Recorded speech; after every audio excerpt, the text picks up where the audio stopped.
This is Optimal Relationships Daily, episode 1130, Setting Boundaries versus Giving an Ultimatum, Part 2, by Sara Stanizai of ProspectTherapy.com. Hello, everybody, and welcome back for Part 2 of the post we began yesterday from Sara Stanizai. I am your host and narrator, Greg Audino, and I think you're really going to like how this post finishes up as we talk more about the ultimatum side in this part of the article. So go ahead and listen to part 1 now if you haven't done so. But if you're ready, we're going to dive right into part 2 and continue optimizing your life. Setting Boundaries versus Giving an Ultimatum, Part 2, by Sara Stanizai of ProspectTherapy.com. So, how would a boundary be flexible? Let's dive into an example situation. Perhaps you're in a homosexual relationship, and it hasn't always gone over well with your family. So you've made it clear to them that you don't like talking about your love life. They think it's perfectly reasonable to ask about your partner, but it feels like every time they do, they end up making phobic comments and jokes that aren't funny. Your first response might be, "Don't bring this up ever." They've probably hurt you with things said in the past, so it's entirely understandable that this is a sensitive topic. But this can become a flexible boundary when it's phrased, "If you don't have something nice to say about my partner, please don't bring it up." As long as they generally respect that, there is more room for forgiveness since anyone can make a mistake. Here are a few ways this flexibility can play out. You can be flexible when they ask by accident at a family gathering once in a while. Instead of exploding on them for bringing it up, you can brush it off and change the subject. If it doesn't happen all the time, it may be more awkward to not acknowledge your relationship than to simply acknowledge your relationship and move on. You can be flexible if they only bring up your love life around you respectfully in private. In this closer conversation, you can have more control over the direction it takes. There's a much higher chance the conversation will go fine.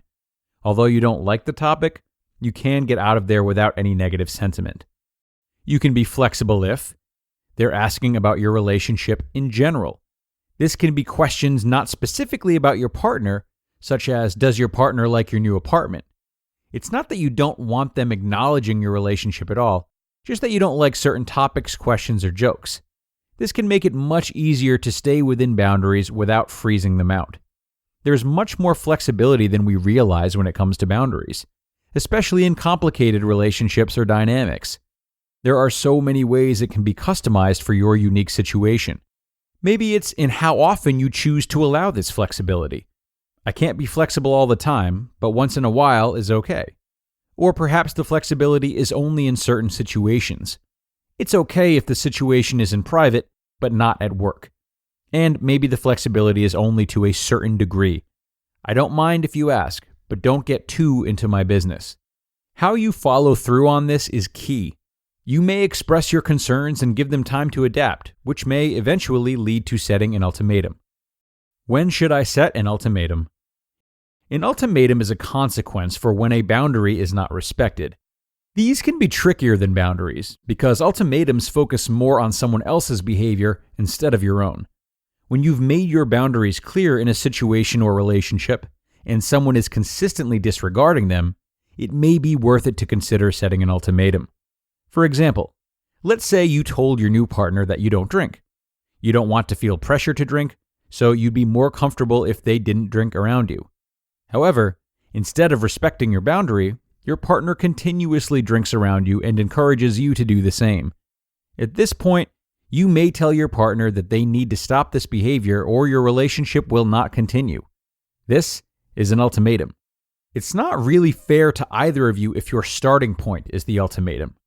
But unfortunately, that's often the first time people may notice you're setting a boundary.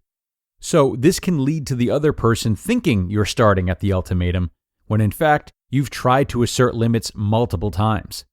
It can be really easy to get flustered when you're holding true to boundaries or making ultimatums. This can be especially difficult if you're a people pleaser, have anxiety, or feel particularly vulnerable around a certain topic. But keeping in mind the specific times you've tried to set a limit can help reinforce your side of the story.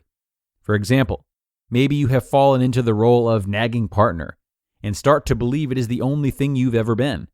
However, Having examples of times you were not nagging will recalibrate the narrative.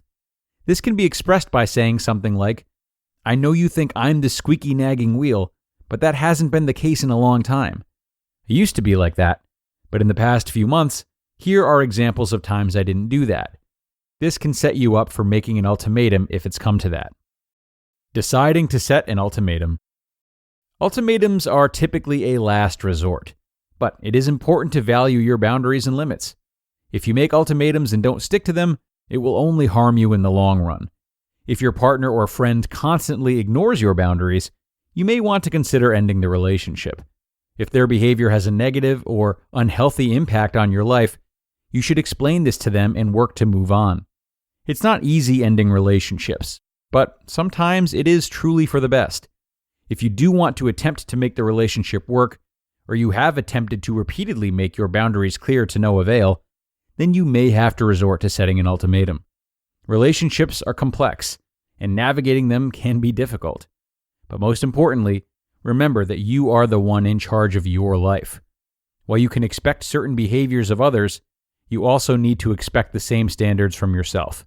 You deserve that. Healthy and mutual boundaries can work exceptionally well if you remember to be transparent with your friends, partners, and family members, set boundaries and allow them to establish theirs, and hold each other accountable for your actions. If you're struggling with boundaries or ultimatums, remember that you can always seek professional help. You don't have to struggle through this difficult emotional work alone. A therapist can help you understand when to set boundaries better and how they can benefit your relationships. They can also help you determine if and when you should set ultimatums. Ultimately, your happiness is at stake, and you deserve that fully. You just listened to part 2 of the post titled Setting Boundaries versus Giving an Ultimatum by Sara Stanizai of ProspectTherapy.com. There are many healthy practices we can take when navigating our relationships, one which includes speaking to a professional therapist should you need one. BetterHelp helps connect you and your personal licensed professional therapist online, where you can schedule your weekly video or phone sessions at your own convenience. And with their counselors specializing in stress, family conflicts, LGBT matters, and more, they make it easy for you to change your counselors whenever needed. In fact, so many people have been using BetterHelp that they're recruiting additional counselors in all 50 states. No more sitting uncomfortably in a waiting room. Gain the flexibility of messaging your counselor anytime. BetterHelp is not self-help. It is professional counseling where everything you share is confidential. And guys, I want you to start living a happier life today. As a listener, you'll get 10% off your first month by visiting our sponsor at betterhelp.com/ORD. Join over 1 million people who have taken charge of their mental health. Again, that's BetterHelp, HELP.com/ORD. And thanks so much to Sara. Great ending to this post. I absolutely love all the space she takes to explore exceptions to the rule, or how boundaries can be flexed on. That's wonderful to me.